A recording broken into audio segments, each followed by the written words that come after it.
Hello and welcome back to Dark Academia Queen. Today we're going to be talking about a genre of literature that I find very fascinating. I'm personally not a big fan of this genre, but the more I did research on it, the more I found like I actually know a lot of this work and I really am into this genre and thought I wasn't, but here I am really into this genre. Um, and most of you know, I grew up watching horror movies, so stuff like that does not bother me. To me, the more gorier, the better. Yes, I am that weird person who will sit through a horror movie and a true crime documentary. No problem, fall asleep to it. I know I'm a real catch with guys. But if you're new here, hit that like button, ring that bell for notifications. Comment your favorite horror movie, um, as well. Also, please subscribe. Come on, help a girl out. I do have three sister podcasts you can go listen to if you like. Just a breezy chat, Sassy Sun Bell, and True Crime Lounge. True Crime Lounge is my baby, so it actually kind of coincides with Dark Academia a little bit. Dark Academia podcast, just a smidge.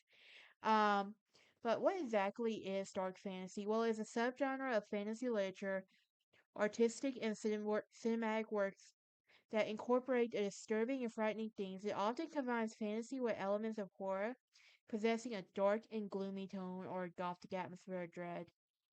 It is actually defined for dark fantasies, difficult to pin down, and Gertrude Burroughs Bennett has been called the woman who invented dark fantasy. Just imagine like when someone Googles your name, like that would be like your title right there. Like I don't know. But Charles L. Grant and Carl Edward Ragnar are credited with having coined the term dark fantasy, although both authors were describing different styles of fiction. Stableford argues dark fantasy can be usefully defined as a subgenre on stories that attempt to incorporate elements of horror fiction into the standard formula of fantasy stories. Stableford also suggests that the supernatural horror set primarily in the real world is a form of contemporary fantasy, whereas supernatural horror sets, partly or in wholly in secondary worlds, should be described as dark fantasy. Now, some critics and publishers have adopted dark fantasy to describe various other artworks. These stories rarely share the universal similarities beyond supernatural occurrences of in the dark, often brooding tones as a result. Dark fantasy cannot be solidarily connected to defining any sense of trope. The term itself may refer to collectively tales of horror based or fantasy based. Some writers also use dark fantasy or gothic fantasy as an alternative description to horror because the feeling of the latter term is too lurid or vivid. Now, Charles L. Grant is often cited with having coined the term dark fantasy, and Grant has defined a brand of dark fantasy as a type of horror story in which humanity is threatened by forces beyond human and understanding. He often uses the dark fantasy as an alternative to horror, as horror was increasingly associated with more visceral works.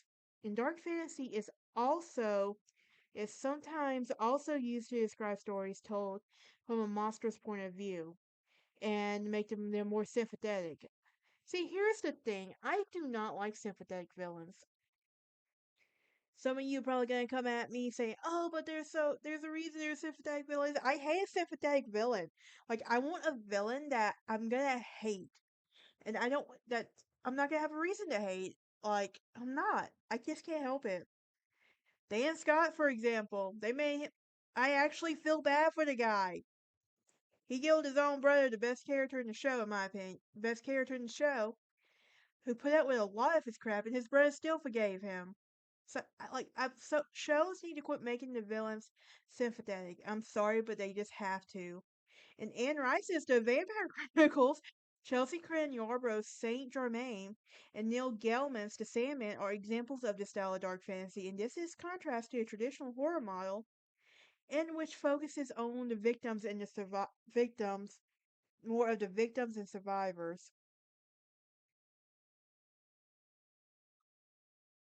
It is a more general sense of dark fantasy that is occasionally used as a synonym for the supernatural horror, to distinguish horror stories that contain elements of supernatural from those that do not. For example, a story about a werewolf or vampire could not be described as a dark fantasy, while a story about a serial killer would simply be horror.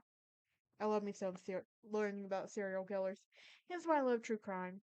But Stapleford suggests that this type of horror conveyed by a fantasy story such as William Beckford's Walter and Edgar Allan Poe's The Mask of the Red Death is more aesthetic than visceral or existential, and such stories such can be considered dark fantasies rather than supernatural life thrillers of conventional horror fiction.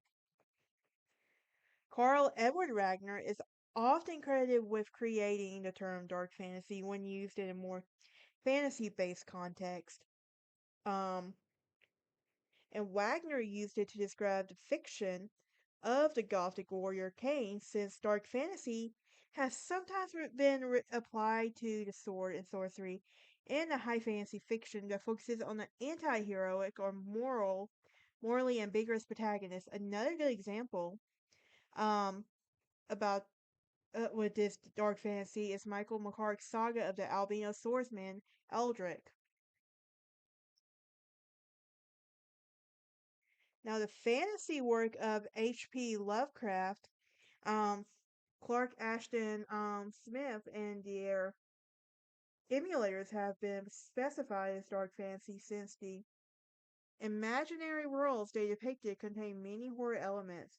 Dark fantasy is occasionally used to describe the fantasy works by authors when in public and primarily associates with the horror genre.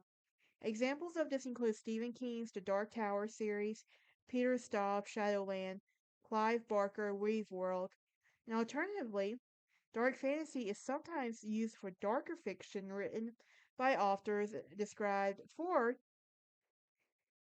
other styles of fantasy. For example, this is where Raymond Feist's fairy tale and Charles DeLint novels are written as Samuel M. K. would fit.